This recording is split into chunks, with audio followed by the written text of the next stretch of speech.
Hi అందరికీ. So ఇది అరుణాచలం అనమాట. సో నేను ఇప్పుడు ఇక్కడ 20 సార్లు గిరి ప్రదక్షిణ చేశాను అనమాట. కానీ ఎప్పుడు మామూలుగా స్కందాశ్రమం పైకి ఎక్కలేదనమాట, వ్యూ పాయింట్కు. సో ఈ 20 సార్లు పైకి ఎక్కాను అనమాట. ఒకసారి పైనుంచి చూడండి టెంపుల్ ఎలా ఉందో, సూపర్ ఉంది కదా.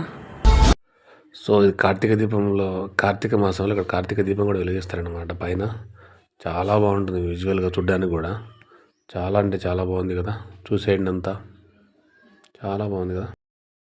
ఫైనల్గా ఈరోజు స్కందాశ్రమంకి వచ్చానమాట. ఇది రమణ మహర్షి ధ్యానం చేసిన ఆశ్రమం స్కందాశ్రమం అంట అరుణాచలంలో.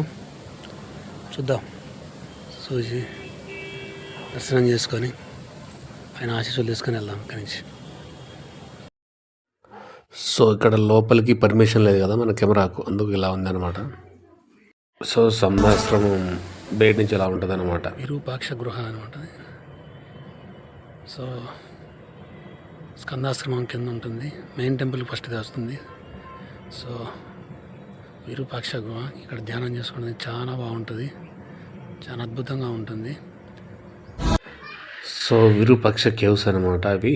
సో ఇవి టెంపుల్కు చాలా దగ్గరలో ఉంటాయి కదా. సో ఇక్కడ ధ్యానం చేసుకోవడానికి చాలా అంటే చాలా బాగుంటుంది.